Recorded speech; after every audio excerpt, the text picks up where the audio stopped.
You're listening to The Collected Podcast, bringing you stories that remind us who God is and who we are in Him. The Collected Podcast is a production of Collected Ministries. Follow Collected on social media at Collected Podcast, and be sure to visit thecollectedpodcast.com for show notes and additional content related to today's episode. Welcome to Season 6, Episode 4 of the Collected Podcast. I'm your host, Jess Biondo, and this week I'm bringing you a very special and very exciting Christmas episode. This will be our last episode before Christmas actually arrives. So we're going to be talking all things Christmas and giving you a few recipes and inspirational tips for the holidays and focusing in also on the true reason for the season. And to ring in this episode, I couldn't think of anybody better than my dear friend, Katie Newberg. And she has been on the show before, back in Season 3, Episode 26. So that was back in October 2021. And since then, she has been on a wild, terrifying, miraculous journey in her life. And so I wanted an update, and she is just completely in love with Christmas as well. So I thought she'd be the perfect person. So Katie, welcome to the show. Thank you for having me. Yes, I'm so excited to have you back. And I will link to your first episode, which, by the way, is our top episode of all time. Oh my goodness. Wow. Most listens of all time. Wow, I hope I didn't say anything embarrassing. No, definitely not. But people love you, and people were so captivated and touched by all that you've gone through in your life, and yet the faith that you have that has carried you through it all and the way that the Lord has provided for you. So I will link to that episode, but for people who haven't listened yet, I was wondering if you could start with just a little recap of who you are and just kind of the highlights of your story. Yeah. So actually, I'm probably sending it to most people as why it's so downloaded, because actually it's been really kind of a helpful little handy way to explain to people kind of my backstory. And as you mentioned, a lot has happened in the last 2 years, and there kind of was a large number of people praying for me and carrying our family through that season. And my sisters, who were keeping people up to date as things were happening, kept sending that. Being like, if you don't know what's happening, this is the precursor. This is the full story. Like, that actually was pretty convenient timing, that right as things started to fall apart, we had just released that episode. So we had a little backstory summarized. I will try and do a shorter version of that because obviously more has happened since, which I'm sure we'll get into. But I am 27 years old. Why? I don't know. I had to think about that. 27. I live in Grand Rapids, Michigan. I'm the youngest of 4 girls. We're a very close-knit family, which is how we know Jess. Good family friends. And we all live here with all our kids. My husband's whole side is here. We've got 24 nieces and nephews. Everything's a party all the time. We're close with all of them. Yes. So that honestly feels like the biggest part of my life. I'm married. I have a 2-year-old daughter who I had shortly after we recorded that episode. And then kind of the even further backstory with that is that I have a pretty severe chronic illness that I was born with.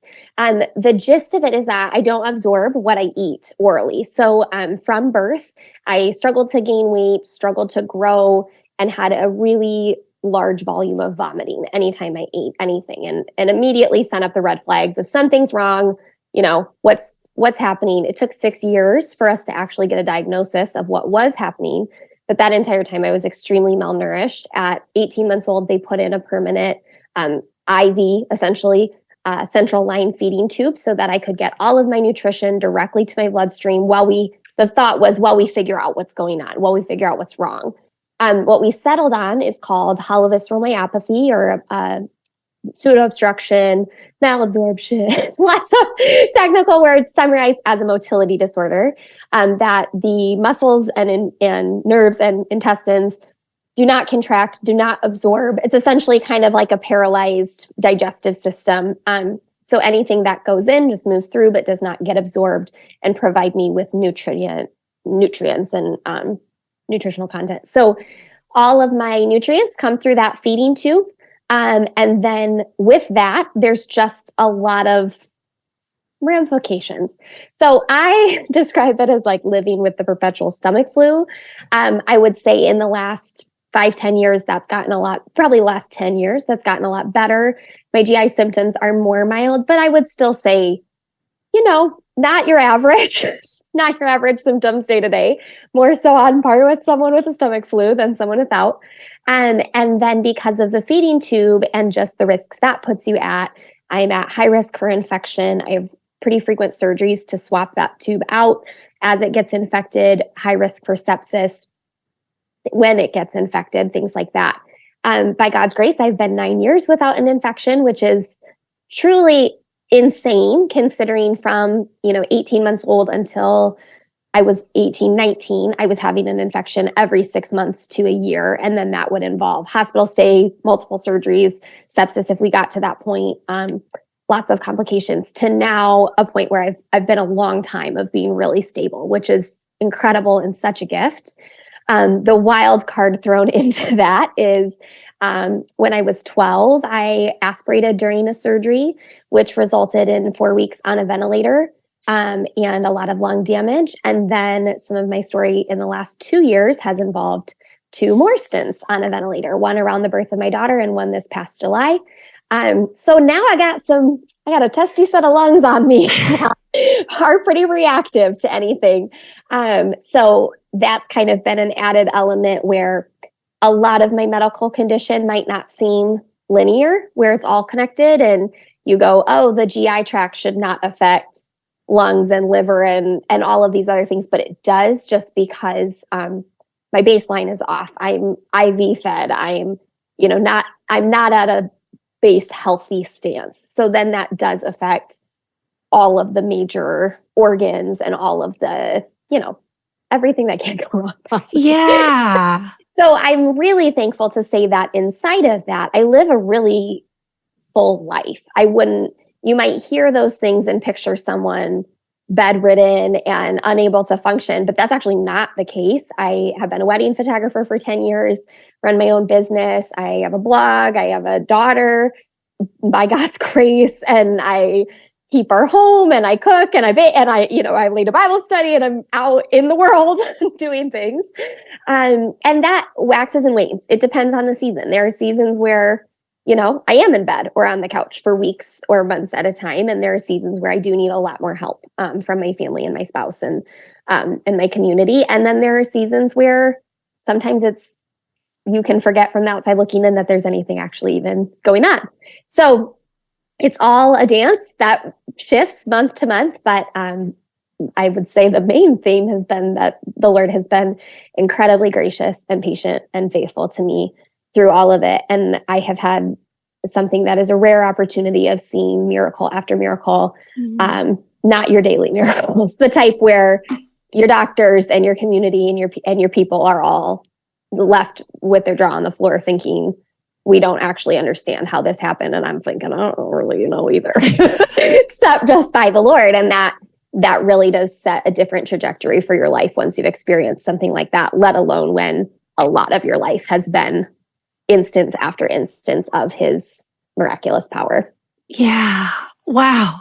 I mean, I know all of that about you, yet hearing it again every time, it just gives me the chills, because you, through it all, your faith in the Lord has just grown and grown. And, walking through such hardship and constant struggle could easily lead someone to a place of anger at God or bitterness, or just completely turning their back on him of like, Lord, why me? Why did you let this happen to me? Yeah. Have there been times when you've wrestled through those questions? For sure. I would say after the birth of my daughter, actually, we can talk a little bit more about what happened there, but I had really never had that feeling. I can honestly say, because now I have had it, that I can say before what I experienced, I can only attribute to God's grace and protection over. I'll say up front, there's a lot about this season of life that I still don't understand and haven't made sense of. And I don't know that I actually ever will this side of heaven. I think there will always be questions as to a season I went through of questioning and doubt and anger and despondence that I don't know that I'll ever get. I've come to another side of it that I'm really thankful for. But that's kind of my precursors. Anything that I say is still a working theory about maybe what happened. But I would say before that, I don't know that I was at a place where the Lord could have carried me through a season of doubt and made it to the other side. And I think that things were so bad for so much of my life that I don't know if God just never allowed me to question his presence. Yeah. Because it probably would have crushed me. And and I was young. I mean, my worst years were like birth to 17, you know, really bad years were like middle school years. So really pivotal developmental years. And I think I'm so thankful that God just graciously coated me in his presence for as long as I can remember, honestly. Yeah. And I never really doubted that he was there, even though things were really bad.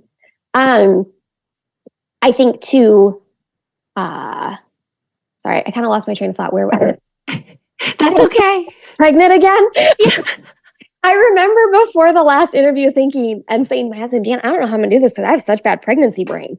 I'm gonna like forget what I'm saying half of this interview. And here we are 2 years later, I'm pregnant again. And yes. Congratulations, by the way.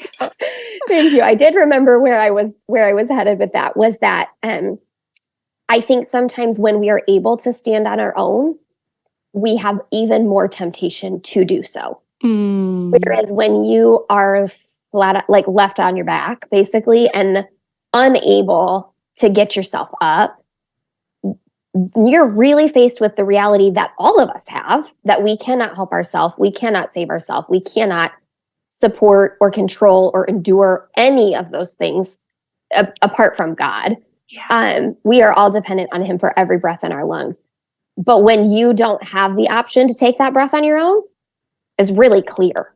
Whereas when I actually am in a good place where I'm feeling good and I'm healthy and things are going well, it's way easier for me to just forget and wonder. I mean, literally the Israelites, the more stable they get, the more they drift. Whereas when they're like standing with them in a sea in front of them and the army behind them, who are they going to look to? Because they can't fix it. So I think I lived so much of my life in a state of, I legitimately do not have what I need to get through a single day. Very, very much at my core. You wake up every day being like, well, who does? Yeah. Does have that. So I think from an early age, that really bred a dependence on God in me.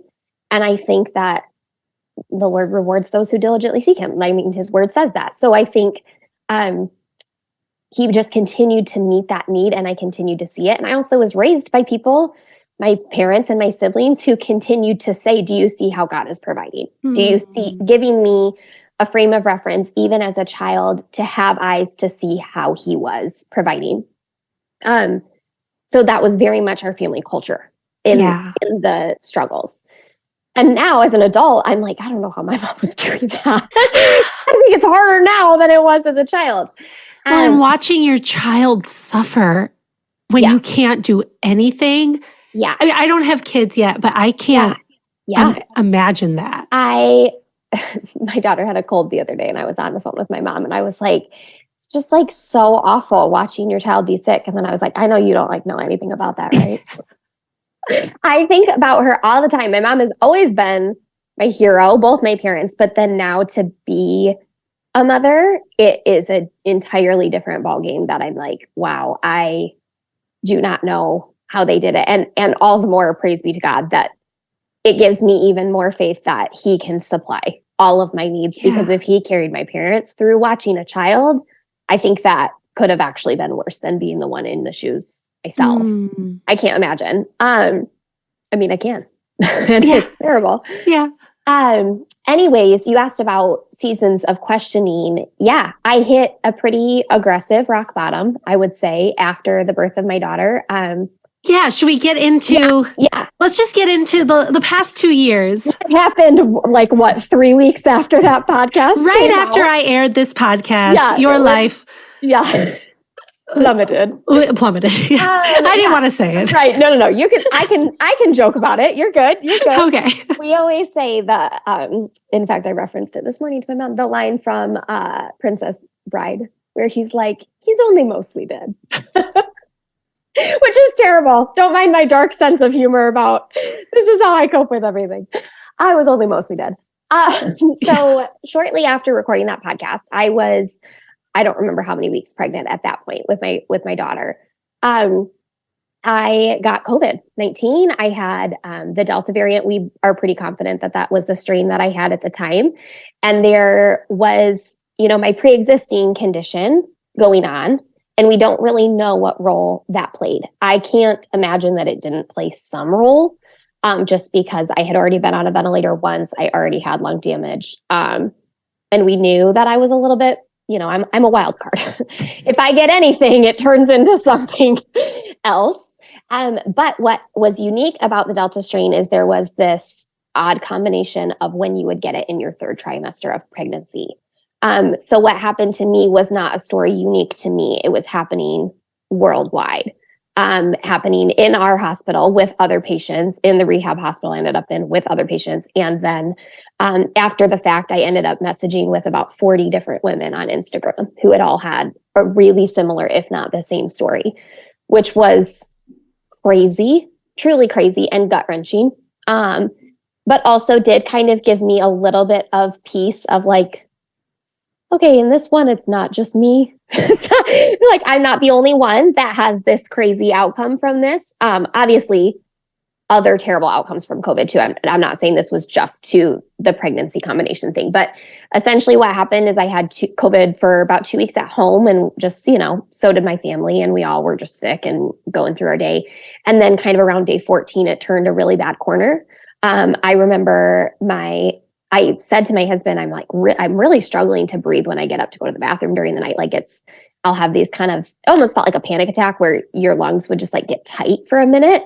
But I couldn't really breathe through it. And he said, why don't I had been sleeping on the couch because it was more comfortable for me to be upright. He said, I'll sleep out there with you tonight, and just then I can be up if you need help during the night. And we were up several times during the night. I woke up in the morning to him on the phone with my OB and with an ambulance on the way. And he had called and said, I don't think she's breathing well enough. Mm-hmm. My sister, who we were all, quarantined from each other because we all had COVID, she came over with a pulse ox. My oxygen level was below, I think it was like 85 at the point. And my OB said, you need to get an ambulance to your house right now, because, the threshold for where your oxygen needs to be when you're pregnant is even higher than when you're not.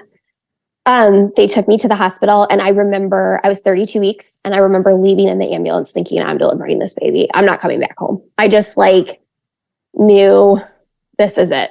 And I had kind of this weird premonition my whole pregnancy that I would deliver early. We didn't have any reason to think I would, but I just, funny enough, I thought it was because I loved Christmas so much. And I was like, God's going to give me my baby before Christmas.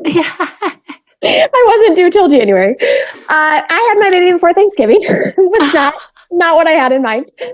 But I remember leaving and thinking, yeah, this is it. We got to the hospital. I'm going to have to pick and choose what parts of the story I leave out, because there's so many details that what this turned into a 6-week story. So I probably shouldn't do an hour by hour update of what happened. Listeners, this episode's actually going to be 7 hours long. Our episode. Tune back next week. And for the following quarter of the year. So essentially, once we got to the hospital, we realized that I had preeclampsia and HELLP's disease, and my lungs were filled with fluid. They drained 1.5 liters off of each lung before we even considered a C-section. And at that point, they said, this will relieve so much pressure. Your oxygen will boost right back up. There's so much fluid coming out. We'll get, with a chest tube, we'll get it all drained out, and then you'll be able to breathe. And they drained all the fluid, and my oxygen didn't go up a single point. And they were like, okay, so some bad stuff's going on here. I remember a neonatal doctor coming in the room and me saying, if we have to deliver tonight, my OB, by God's grace, was the OB on call. So she was there. And also, by God's grace, a nurse who I had known my entire life, good friend of my sister, got called into work, and she said, I can't come in today. And they said, we are literally tapped out. We have a patient in the ER that needs a nurse, and, we can't move her up, and we think she needs to deliver. And my sister sent her a text and said, please be praying. Katie's in the hospital. They think they need to deliver. And she called back and she said, is it Katie Newberg? And they said, yeah. And she said, I will come in if I can be her only. I only want her as my patient. I want to stay in her room the whole time. And she did. She came, she stayed literally like she was like my guardian angel. She literally stayed in the room from that point until they moved me to the postpartum unit. Wow. And was such a gift and was there praying over me as they drew my labs and explaining to my husband and I what was going on. And obviously no one else could be up there because I was COVID positive. And it was in the worst peak that our city had. So the hospital was max capacity, turning people away, and had really strict visitor policies for good reason. And like I said, I was positive. So no one in my family could be there. And things were happening so quickly that we couldn't even really call people, keep people updated. I remember a girlfriend of mine, I left for the hospital, all these people talking about what you pack in your hospital bag. I was in like an old t-shirt and Christmas jammy pants. And I called my girlfriend who lived close to the hospital at like 11:30 p.m. and was like, can you drop off a phone charger at the front desk? Because we're about to have this baby and all of our phones are about to be dead. Like, yeah, we just were thrown into it. The neonatal doctor came in and I remember saying, if we deliver today, like, what are my baby's odds of like survival? Because I didn't even know, you don't think about having a preemie until you have a preemie. Yeah. And he said, oh, your baby will be fine. I was like, well, then what are we doing sitting around talking? Get this baby out of me. So we did an emergency C-section that night, right away. And she was taken to the NICU, and I was taken to the ICU. We were separated right away. I got to like see her. They held her away from me, but see her for a minute. And then they separated us both. Dan went to the NICU with her. I went to the ICU, and then started actually even more of a downhill decline. So I'll summarize Ginny's story because mine gets a little bit more complicated. I don't know how, but truly was like she was just completely protected from the day she was born. She was in the NICU for a total of, I can't remember if it was 6 or 7 weeks. But in that entire time, met every milestone. She was only on supported oxygen for like 24 hours. She had a feeding tube, but took those feeds right away, really smoothly. She just truly excelled and was this perfect little angel. Just like we kept saying that she was like, you figure out all your drama, Mom. I'm here when you're ready for me. Like, I'm here safe. And I just think I can't imagine Dan's shoes if both his daughter and his wife were failing. Yeah. And so for him to know that she was okay and secure, and me too, while everything was happening with me, no, she is okay and there are not risks we're looking for and she's developing the way she should. I continue to praise God for that. And now looking at her as a 2-year-old, you would literally have no idea that she was born prematurely. She's got chunky little cheeks and thighs, and she's funny as all get out and full of life and full of personality and truly the most like joyful, magical little child. She takes after her mama. I don't know about that, but she just honestly often brings me to tears that I'm like, I cannot believe your story could have been so different. And this is what God has given us. My name, Catherine Grace, means pure grace. And my mom says that the Lord, that was 4 girls. And she says, this is the only name that the Lord like impressed upon her while she was pregnant. And she named me that. And then from birth was like, I'm literally watching God's pure grace over her life. And when we were pregnant with Ginny, I had always loved the name Ginny or Virginia. And I remember looking up what it meant, and it means pure. And I immediately was like, her name is Pure Grace. It's what it's going to be. Yeah. And to now, like, that's exactly what it's been. And she's only 2. And for God to just continue building that legacy of his grace and goodness of her life, I'm just so thankful to watch it. As for myself, I, like I said, was moved to the ICU and spent about 6 days just slowly declining, rapidly declining, honestly. It felt long and slow. My breathing continued to worsen. My lungs kept refilling with fluid. There was also a lot of inflammation, and COVID is a scarring disease. So it builds up scar tissue in your lungs. that was infected. The lungs were infected. I've also now got a C-section scar, and they're having me prone, so lay on my stomach, because that was where my lungs could get the most oxygen. It's terribly uncomfortable, as you can imagine. And my breathing just got worse and worse and worse until the point that on about Thursday, she was born on a Sunday. On Thursday, I felt confident that the next decision was going to be put on a ventilator. And on Saturday is when that happened. By the time I had that thought on Thursday, I distinctly remember thinking what a relief that would be. I think there's a lot of misconceptions about ventilators and life support and all of these things. And to put it really frankly, and I don't mean this to sound crass, but it is a life-saving tool, can be a life-saving tool for those who are already dying. It is not a choice you make because you think the path is going to be easier, or, oh, let's jump to this conclusion. It is, at least in my experience, felt like trying to breathe underwater. I literally couldn't breathe. And every breath, all day, every day for 6 days, I mean, for longer, but felt like that. And so the thought of being sedated felt like I wanted it by the time we got to that point.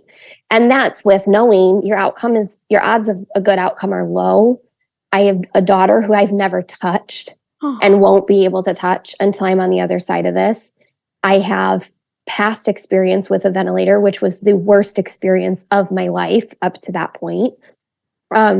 When you are sedated, you're on really heavy drugs, which can cause really horrific nightmares because things are happening to your body while your mind is somewhere else, and you're on drugs and you're getting addicted to those drugs. So then you have withdrawal coming out of it, and hallucinations and more nightmares and PTSD and physical pain because your body's fighting a disease and an infection. And my heart rate was crazy high and my blood pressure was high enough that I kept coming really close to coding and stroking out. And so there's physical things happening while you're in the coma. It's not, oh, I'm just going to take it's not like a surgery where you sleep and wake up peacefully 2 hours later.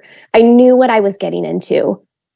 And yet I do not know how to explain other than I will go to my grave knowing that the Lord is real and good and alive and active and present, and not some idea, because I knew on that Thursday and Friday that this was what my next step was, and I had complete peace about it.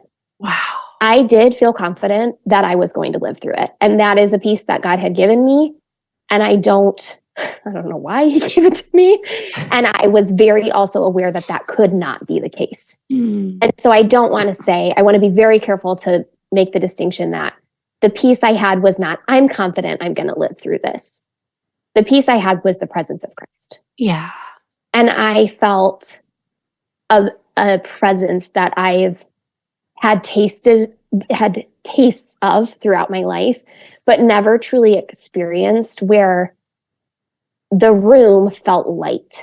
And I literally felt, it sounds so sick and twisted to say, but I felt like a giddiness, almost a joy and an excitement that makes me wonder, like, what were Peter and Paul imprisoned feeling? Yeah. That singing songs and the prison was shaking. These moments that we read about, do not get me wrong, I was terrified too, but I had this settledness that, like, all I could do was worship. And Dan felt the same. We were experiencing his presence so tangibly. It was a really uniting experience for us, because for us to walk through that together and both feel such confidence that he had us, it removes the fear of what the outcome will be, because either outcome will be Christ. Yeah. So either he is with me on the other side of this, holding me then too, or I get to be with him. Yeah. And to come so close to that and have more confidence that I've ever had that he is at the end is the greatest gift I've ever experienced. I would not wish it on anybody. I don't want anyone to ever have to get to that point, right? Because it was awful. It was truly awful. And I don't ever want to, like, sugarcoat that. But I've also now experienced something that you can't unfeel. Yeah. And as I've talked to other people who have gone through really horrific things of all sorts of nature, other people have had it too. It's not something special to me. It's something special to the Lord. And we have access to him. He gives his spirit without measure. It is not something that you have to wait to be in this life or death scenario to taste and see that he is good. He is with us in every moment of the day. And this was just an experience where I got to see that really clearly. So on Saturday morning, they came in and said, we're going to give you like 8 more hours. And then we think that is where we're headed. And they left the room and I turned to Dan and I said, I don't think that we should wait. I think that's where we're headed. And quite frankly, I didn't have any more fight left in me. I was like, I'm tapped out here. Yeah. And why? Let's not just spend the next 8 hours thinking about it. Let's get some relief. And so we called them back in. Dan prayed over me, spent quite a while doing that. We called them back in and said, like, I don't have it in me to keep doing this. And they said, we're really glad you said that because we didn't really feel great about 8 hours either, but we didn't really want to push it. We weren't, we're going to give you every last second that you can. And they moved me up, they sedated me. And then, like I knew would happen, I had 2 weeks of horror to my body that I was mentally not present for, but was physically present for. And so my experience of it was nightmares and hallucinations and really horrific dreams. And then coming out of that was the same. So that is a whole other story and side to it. But I would say it's not like what you see on TV, folks, of people from comas. It's a really brutal process. And the weaning off of those drugs to then be able to wake up and to come off the vent and to breathe on your own is a really gruesome process. But by God's grace, I was able to get to that point. I was on the vent for a little over 2 weeks. And in that time went really drastic back and forth swings of days were good or days were really bad. Meanwhile, Jenny's just chilling in the NICU. She's doing great. I mean, she was still a preemie, so there were still things, but she did really well. And my amazing husband was the only person allowed to see either of us. So he was at the hospital from sunup to sundown. He wasn't able to sleep there, but he could be there as soon as he woke up in the morning and went to bed. And he was going back and forth between the two of us as he was able. A lot of the time he couldn't really leave my room because things were happening so quickly. But then he would, go see Jenny and he'd FaceTime our family and he'd take pictures and try different bows on her. And then he'd come back to me. And my family printed off pictures that he had sent her. So those were, or that he had sent them. So those were hanging in my room when I woke up. And they had put pictures of my family up there and up in her room. And it was all very sweet and just doing what we could or what they could to bring comfort in there. And I watched my husband become a total hero of the faith to me. And I truly, he was holding my hand at the point that they started the sedation, and he was holding my hand when I woke up like a crazy person, yelling and belligerent and on drug withdrawal. And he kept holding my hand while I stayed a psycho for the next few days. And again, not like what you see on TV, not as romantic as like maybe a One Tree Hill episode or something. Yeah. But he just was so faithful. And it's crazy. I have memories of kind of flashing between like nightmares and hallucinations interwoven with him reading Psalms to me and reading the book Gentle and Lowly to me and reading and playing Shane and Shane. And so it's real. Those are very tender things to me to remember, just that he kept petitioning on behalf of me. And at that point, it felt like I had lost some elements of the peace that I had leading into it. I'd lost, I think, all of the elements of peace. And I don't know what if that was medication and what if it was spiritual attack and what if it was coping with a really horrific scenario. But God then he handed that baton to Dan to carry the charge on the faith element and just keep pointing me to Jesus, keep pointing me to Jesus. and saying out loud over me day after day the ways he had seen God over the prior 14 days or however many days it was. And he was leading us to worship even if I was not there yet. Another element of being in a coma is that you have total muscle atrophy, depending on how long. So with the duration that I was in, all of your muscles completely atrophy. So you have to relearn everything. You have to re-strengthen and rehabilitate your body to be able to move freely. So from the first few days you wake up, you can't move your head, can't lift up your hand, you can't, scratch the itch on your nose or wipe your own mouth or brush your hair back. There's nothing. And you truly feel like a prison of your own body because you're awake, but you can't move. And that's a really terrifying feeling to wake up to. I had done it before, so I also knew in some ways that brings you peace and in some ways it doesn't because you also know what's coming. But I'm really thankful this was a little bit better of a journey than the previous one. I ended up getting moved to a rehabilitation hospital where they did really extreme physical therapy for several hours a day, occupational and physical therapy, to get my hands moving, get my head moving, and eventually I was able to walk as I left, which was truly insane. I had a walker, but I'll take it. I'll count it. I was vertical. And that was not easy to get to that point. And all of that, again, just you're faced with, I truly am not capable of anything on my own. And that was where I had the most doubt and anger and frustration and palm towards God, pushing him away that I've ever had. And so it's funny that I've had these experiences where I'm at the end of myself and it's blatantly clear to me, I need God. And then I'm at the end of myself and I'm like, forget this. You haven't done anything for me, which is not true. He has now sustained my life 1,000,001 times and saved the life of my daughter and brought me out of a coma that my odds were not good in and redeemed my lungs, though they were very bad, and allowed me to wake up. And yet I just had a deep anger. And it felt like a joke. I felt like I've done this before and now you're going to make me learn to walk again, which is a really painful, like physically painful process. And what I kept coming back to and what carried me a lot of the way through that season was that I knew what I had experienced right before I had been sedated.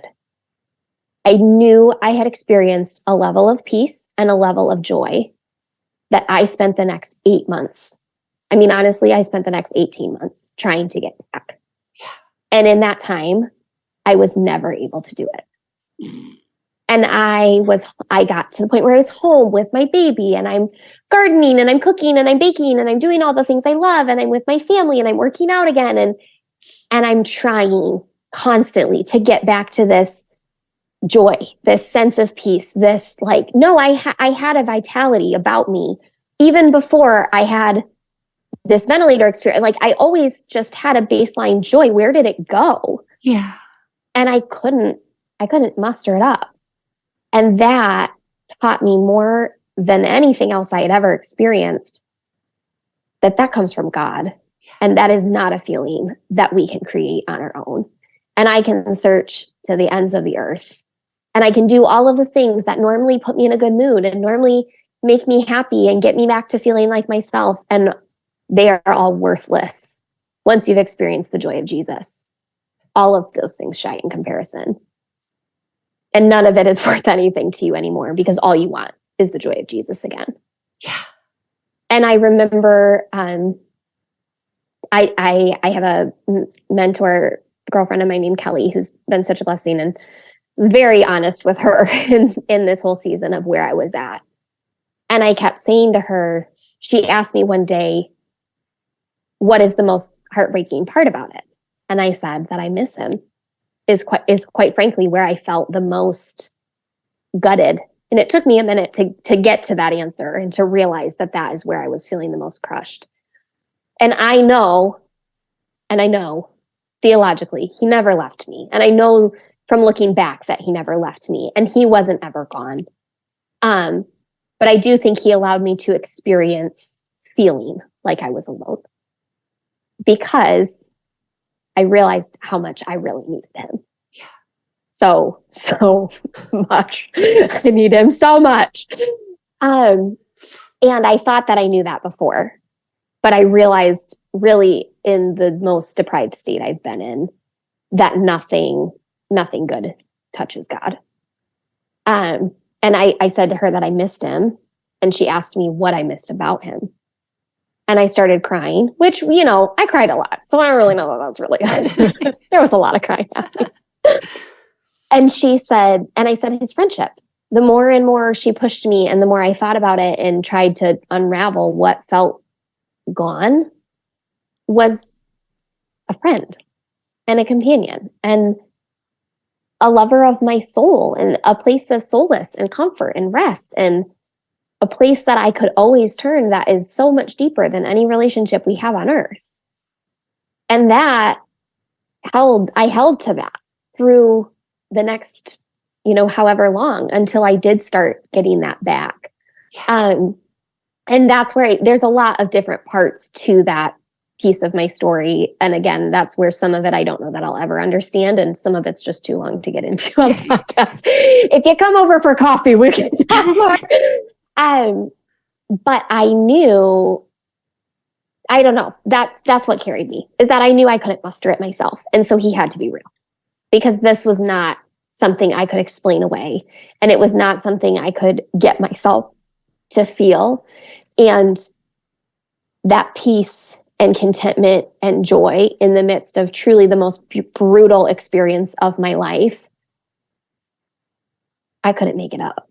Yeah. And the people around me had seen it. Dan had seen it. The nurses at the hospital had seen it and commented on it and said they had never seen people as peaceful about their outcome as Dan and I. And so I knew this is not in my head, because goodness knew I wanted it to be in my head so I could get it back. Yeah. Anyways, there's a lot more, beautiful things that the Lord wove through that season of just drought in my life. And I'm so thankful that it's done. Yeah. I'm more on the side of learning lessons from it now. But absolutely, now I can say, like, I have been brought high and I have been brought low. Mm-hmm. And I thought that just the physical element had been true of my story, but to also say, like, emotionally and spiritually, I think of Christ on the cross saying, my God, why have you forsaken me? And yet he endured and stayed. And it was for the blessing and fulfillment of the needs of the nations. Yeah. And that's so why he came. It's why he came. Right. Yeah. So that he could live the worst of it. And then to think my suffering can feel so bad, and it pales in comparison to what Christ feels. I referenced that book, Gentle and Lowly. I had read it right before our last podcast, so I've thought of this often since. And before they sedated me, Dan and I went through, he was like, okay, what's a TV show I can watch while you're sedated? What's a movie I can watch? And we went through a couple things. And he said, what's a book? And I said, you should read Gentle and Lowly. And I think he was hoping I would be like, here's a funny novel that'll distract you. Not like, here's the most gutting book you'll read in your Christian life. And again, I woke up to him reading it over me. And he and I reference it often. That book paints such a beautiful picture of how heartbroken Christ is for your suffering. And it's true, he is. And that's why he suffered, is so that our suffering would have the right resolution to it. Not to take it away or eliminate it, or mean we won't have suffering on this earth, but to say the work is finished and this suffering will not have you forever. This is temporary. And you also get the gift of my presence in the meantime while you endure. And I can tell you, I do not know how anyone endures without it, because it'll suffocate you. It'll take you out. Yeah. So anyways, then July happened and I thought of that again. I don't know why I'm laughing at that. This is just how I deal. I aspirated during another surgery. I had a GI tear early in this pregnancy, which I'm prone to already. That's kind of part of the deal. Again, one of the many complications is that I do get GI tears. They did a scope it wasn't a full surgery, it was just a scope to seal it. And I aspirated coming out of that surgery and ended up on a ventilator again, because now, my lungs have damage on damage. Praise the Lord, it was only about 48 hours. And this time I had told a number of people from the last coma how bad the nightmares and hallucination piece is. And I truly believe there was an army of people praying that would not be the case. Wow. And that I don't know how. I did not have a single nightmare while I was sedated. I did not have a single hallucination coming out of it. And actually what they did was the first 24 hours I was sedated, and the second 24 hours I was awake. I was pretty lucid on a ventilator, which is, a little a little alarming. You're kind of taken aback. I remember them waking me up and telling me that, and me thinking, that's literally impossible. There's no way I'm on a ventilator. And then thinking, if I was, though, this is probably what it would feel like. This probably it. Yeah, and sure enough. And they were able to extubate me awake and keep me awake and calm for the additional 24 hours that my body still needed to be on a vent. And to say that they were able to do that is nothing short of a miracle based on my past experiences coming off of those drugs. They couldn't even keep me still when I wasn't on a ventilator the other 2 times, let alone to keep me still enough and peaceful. And and because it was only 48 hours, I didn't have muscle atrophy. It was much faster. I was able to move. We are so thankful that this baby has continued to live and grow and is on track. We're watching it very closely, and just rejoicing that once again, it seems like God has just a hand of protection over my babies. Yeah. And I'm like, thank you. Thank you. I thought I was in a really good place at the point that I got pregnant this time. And to know that this was the journey that was going to unfold with this pregnancy. I don't know that you could have told me that at the beginning. But God has continued to just be faithful and kind and generous and merciful. And again, just the gift of his presence is enough. And that's what's interesting and hard to balance sometimes when I share my story, or even just talking to people in life, is that the gift he's given me is him, not life and life and life and life. Yeah. I am so, so thankful that he has preserved my life, that he's given me a marriage and a family and babies to raise and a home. And I'm so thankful for that. But that has not been the easier option. Yeah. And I will say that my life has often brought me to points where I've thought, why am I still alive? Why? I would so much rather be in the arms of the Father right now, free of all of this. As much as it even kind of breaks my heart to say that, that is the reality of some of these scenarios. So it is the beauty of seeing miracles happen, but you never want to need a miracle to begin with. Miracles don't happen out of whole places. They happen out of really, really broken, devastating places. And so, yes, I do have these amazing stories of how God has moved in massive ways. Would I wish that I needed to keep having them? No, I don't. I would like a very boring life from here on out. From here on out, I just want to be boring. No more miracles. No more. I've had my fill. We've checked that box. But the gift he's given me has not been, it has been the preservation of life, but what reigns over that so much greater is just knowing his kindness and his love and being near to him. And I wouldn't trade that for anything. And I pray and pray and pray that I can pass that down to my kids and to my family. And that if anything makes it worth it, it would be that others would know and see that presence exists. Even if they don't experience it in an ICU room the way I have, even if they don't have interactions in their life that lead them to that utter broken, desperate place, if they can know he is there, very, really, really there, that will be worth it. Amen. Oh my gosh. Thank you. Thank you for putting up with my rambling. Thank you for sharing that and being so vulnerable and, opening up about the darkness you walked through, because people out there are in that place too and need that hope and that reminder of the story's not over. You will get through it. Even when you don't feel the presence of the Lord, He is still with you. Yeah. And everything you shared is so powerful. And I'm so thankful that you are still here with us and able to share this story, and that God is not done with your life on earth. Yeah. And that it's Christmas. It is Christmas. And that Jesus came so that we could have that hope and experience His presence and walk in freedom. Yeah. So we only have a few minutes left. Yeah.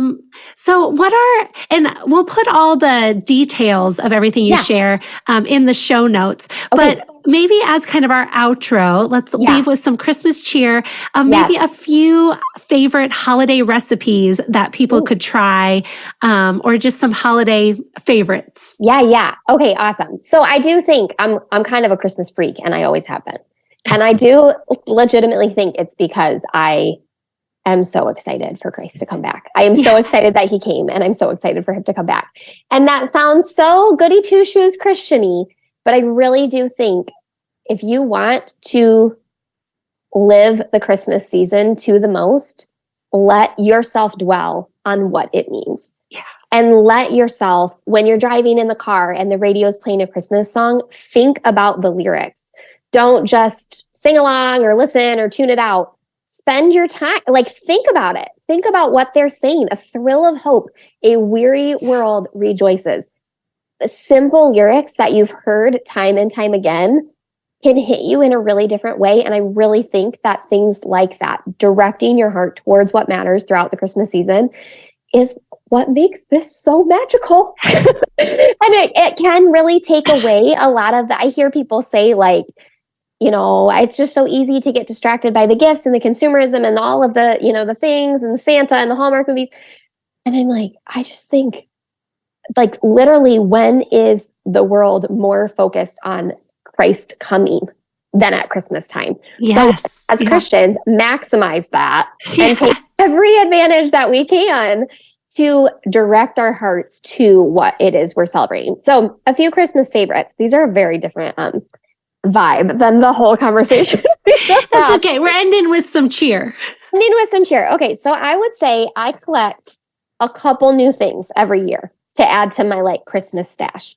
The percentage of the storage in my house that's dedicated to Christmas is probably an obscene ratio.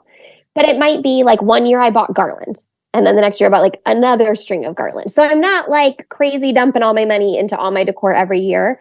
But each year I just look for one new piece that then I can pull out. So if you're watching the video, these are some of my Christmas dishware. Yes. Okay, so I got these little glass mug or glass cups that have Christmas trees on it. A set of mug. Actually, a girlfriend gave me this one. I've got another one right here. My sister bought me this one. People know I want the Christmas bugs. Yeah. And swapping over my dishes as soon as it gets to be Thanksgiving time, every time I pull this out to drink a glass of water, it makes me happy. And you know what? Dan, who is not as crazy about Christmas as me, he loves Christmas, but I take it to a different level. Yeah. He said last night, these cups make me happy every time I drink out of them. And I was you see? And they were $6 at a thrift store. I got a set of 8 of them. So I would say just being mindful of taking things to the next step. So rather than just making your cup of tea before bed, or maybe you don't even make a cup of tea. Maybe you're for the month of December, I'm going to make a cup of tea before bed. And I'm going to turn on my Christmas lights and turn on a little music and make it a special little moment. I think just have a bit of intentionality. Did you see that? I can't stop smiling. It makes me happy to think about it, because those are all of the little things that time is so fleeting. And if we want to really maximize this season, just think about it a little bit extra. Can you light candles at dinner? Can you, maybe you have a couple recipes that you pull out. I actually don't have a lot of Christmas specific recipes, but one is that we make kringle, which is a Norwegian cookie. I'm not even that Norwegian, but that is the tradition that's been handed down from my like great grandma's recipe. And they're just little like bread cookies. You eat them warm with a little butter. They're not the like you picture the Trader Joe's like Danish kringle. This is a Norwegian cookie. It's a little different. And I make those every year. And I swear the smell of buttermilk, I'm like instantly transported to Christmas because I make kringle. And it's not even that special of a recipe, but just having some traditions that you kind of pull to. And then I would say the other favorite that I wanted to throw out, okay, I would say having a red lipstick you love. So I have one here. This is the Super Stay Matte Ink by Maybelline because I'm still a blogger at the end of the day. I can't not think of product. And this is the color Pioneer. And this is, I would say, my like beginner red lipstick. If you don't normally wear red lipstick, this will not rub off on your food. It will not rub off on your drink. This is the safe if you want a festive, cheap option. So that's what I'll send you this so you can link it. Yes. I need one. I'm watching this video. I'm like, oh, my face looks so pale. Like my lips are so non-existent. I always think that. I'm like, where are my lips? Where'd they go? Maybe I just have worn so much red lipstick that now I think anything not red feels like yeah. Okay. And then I love liturgies all year, but I would say especially around the Advent season, I love Advent liturgies. So I would say one, making an intentional distinction between Christmas time in what you're studying. So you can read through the Gospels or just really focus in on a couple chapters of Luke leading up to Christmas, or things like She Reads Truth usually has a devotional throughout Advent, which is great. There are different books, just setting aside doing something a little bit different in this season that's going to center your heart on what we're celebrating. Yeah. My favorite is the Church of England Book of Common Worship. I'm not Anglican, but this has been such a blessing. My sister Allie got me started on this. And this is actually, I stole her copy like, I don't know, 4 years ago. And she's never getting it back. But they have liturgies for different seasons. So I use this as a prayer tool throughout the year, but it really shines in Advent and in Lent. In particular, and leading up to Easter. The Christmas, and so Advent is a season, but then Christmas time is also a season starting from Christmas on until Epiphany. And there is a prayer for morning and a prayer for evening. And I usually read the prayer for morning, just myself. And then what we're doing this year is reading the part of the evening prayer. It's a little bit long for our 2-year-old to like wait on starting her food until we're through the prayer. So we do a portion of the evening prayer before dinner. And that's been a really great thing for us to be able to do together and kind of as a family and start that tradition of setting aside. Advent season is different. And we are celebrating not just Christmas and gifts and giving and snow, which we are all of those things too, but we're celebrating that he is come and we're celebrating that he is coming again. And build that anticipation. My husband and I were talking about this one day, looking at Christmas tree ornaments in like July and like a gift shop somewhere. And he was asking me why I love Christmas so much. And I said, like, there is nothing better than that feeling of anticipation because that's where we are at. We are in a season of anticipation, awaiting the arrival of our King, just like Mary was in the Advent. Yeah. I understand it was not in December, but many years ago, you know? And so let's embrace it. Let's claim every bit of that anticipation and excitement and building that joy as we can. So those are some of my favorites. Amen. Katie, this has been so delightful. Thank you so much for being on today. And everyone listening out there, Merry Christmas. Yes. We hope Merry you just Christmas. Rest in the peace and joy of Jesus this season. Yeah. And the joy is that you can rest in that whether or not you have a joyful and peaceful season because it's about him at the end of the day. Amen. Well, everybody have a great Christmas and we will see you next on December 28th. Merry Christmas. Thank you for listening to the Collected Podcast. Please be sure to subscribe, rate, and review. And if you like what you've heard, we'd love it if you'd help spread the word. Check back here for new episodes dropping every other Thursday. You can follow along on social media at Collected Ministries.